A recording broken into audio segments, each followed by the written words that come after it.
Hello everybody, this is Karin from Tea with Karin, and I'm coming to you from Melbourne, Australia. And I just wanted to do a little refresher and an introduction to my fortune teller teacups.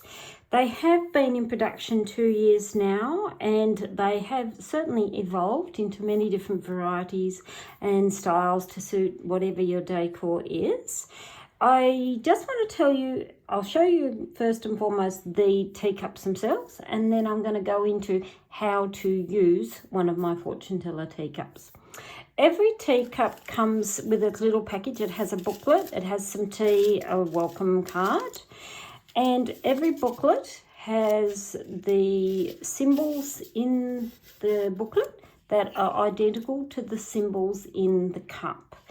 So that makes it easier. It's just to take some of the guesswork out while you are learning or beginning with your fortune teller teacup. They make a great present for something completely unique. If you've got that person, you have no idea what to buy for, you can then go, happy birthday, read your leaves every day.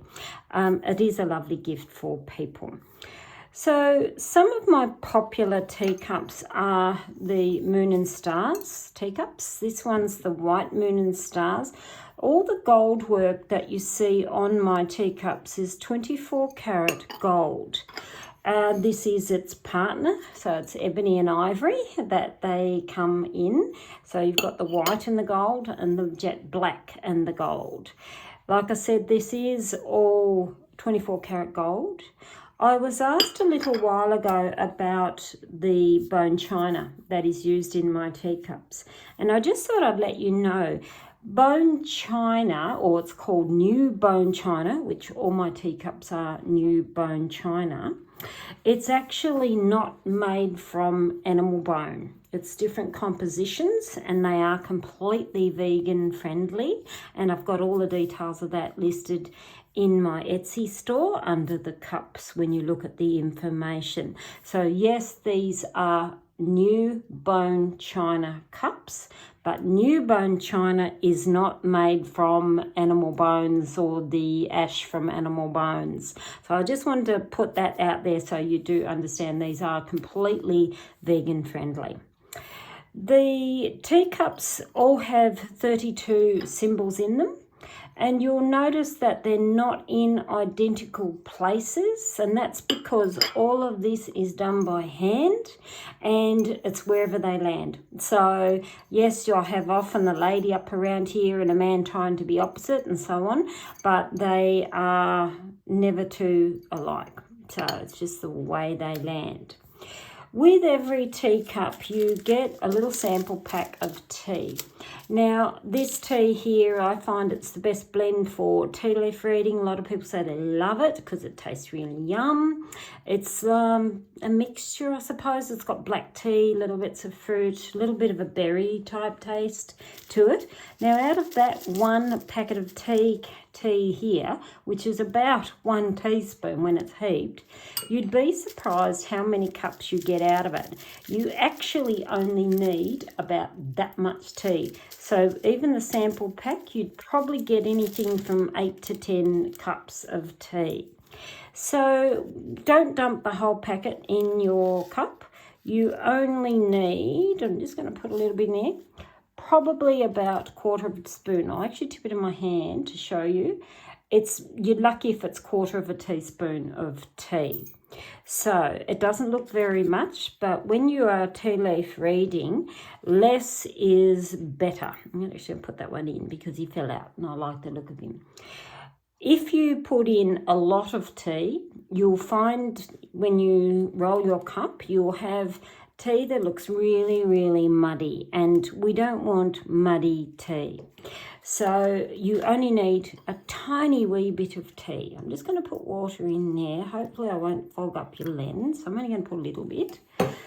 And I'll just set that aside while we have a look for all the other teacups. I just want that to steep. And when you say steep, tea needs to sit for anything from 2 minutes up to 4 minutes, depends on the type of tea, how strong you like it, and so on. So this is one of my beautiful black beauties. This one is a Moon and Stars, or Starry Nights it's called. Then I have theme cups. Now this here is the theme cup to match my tea leaf reading cards, which is called A Fairy's Fantasy Tea.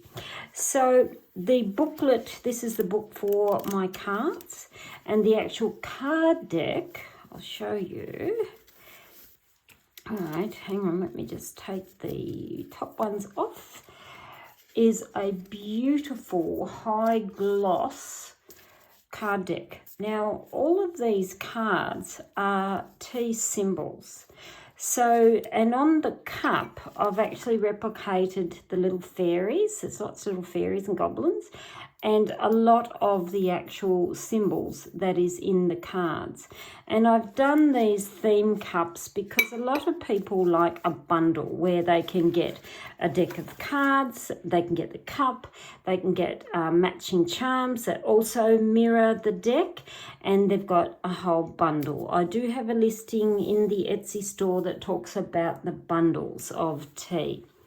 And then I've also got some very unique cups. This is actually a really unique one. It's a one only, and it's so rare. I've actually got, there was two, I've kept one because it was so unique.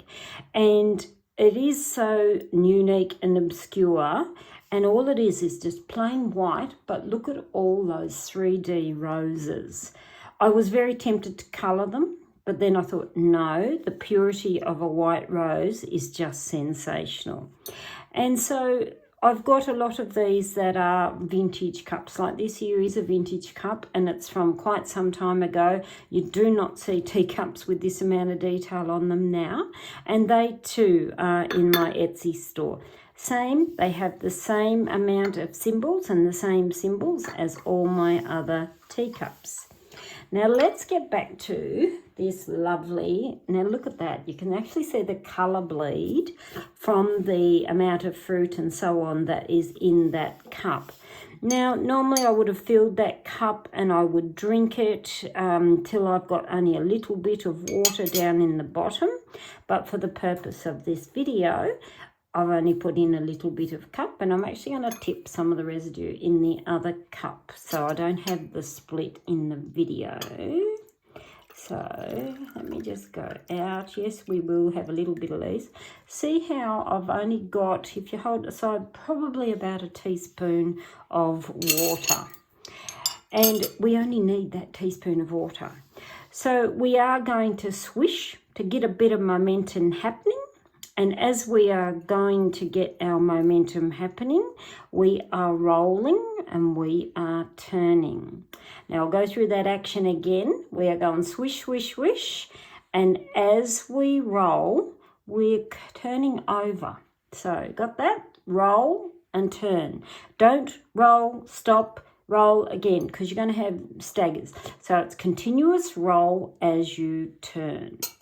So you then leave your cup upside down for a minute, however long it takes to drain it. It is a beautiful tea. I'm actually going to have a mouthful of this because it is so divine while that one drains. And then we're going to go through and we're going to have a look what's in the cup.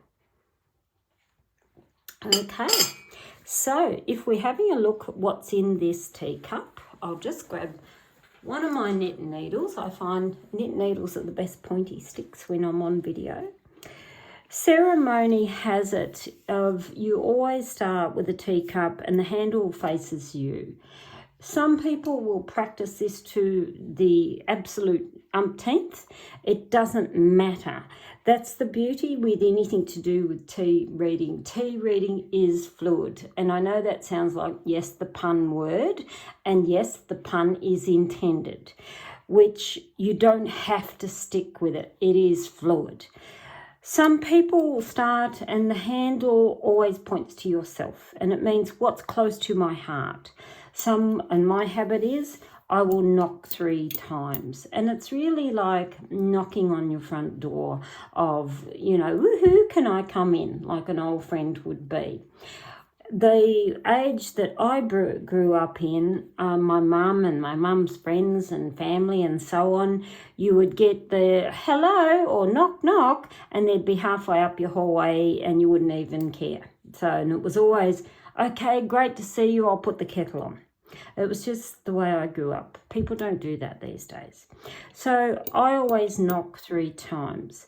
Some people will say you've got to turn the cup so the handle comes back to you 3 times. Again, it really is ceremony, and some people like that custom, some people don't. It really doesn't matter. So let's have a look in this fortune teller teacup.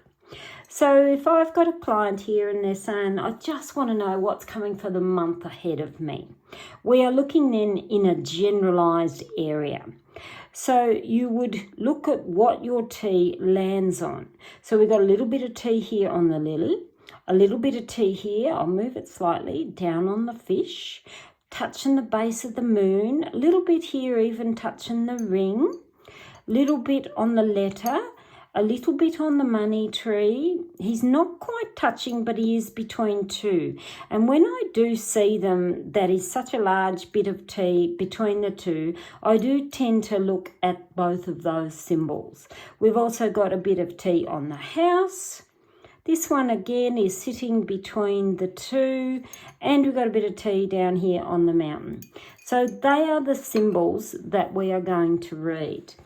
And you don't have to actually read the shape of the leaf as in traditional tea leaf reading. This is for the exercise of those who don't know how to tea read. If you do buy this for someone for a birthday present, this is just how simple it can be.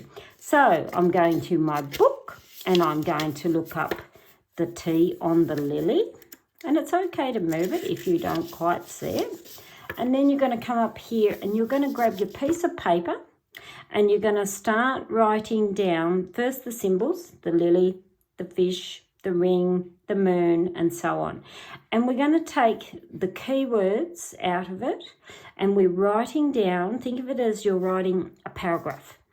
And by doing so, we are then looking at our month ahead for this person. Now, I already know what they mean, but you're going to sit down and write a paragraph with all of those symbols. And I always say, if you can, like a clock, start clockwise and work from there. So start here as if you're starting at, 1, 2, 3 and right around. So time moves forward. Start your sentence from that way. So we got tea on the lily, the fish, the ring, and the moon. So my person, if they want to know general the month ahead, it would tell me some good stuff about relationships, but you do need to be more emotionally open. There is some lovely friends involved as well, but you really do need a little bit of downtime away from some of the friends' input, particularly in your relationships and your emotion.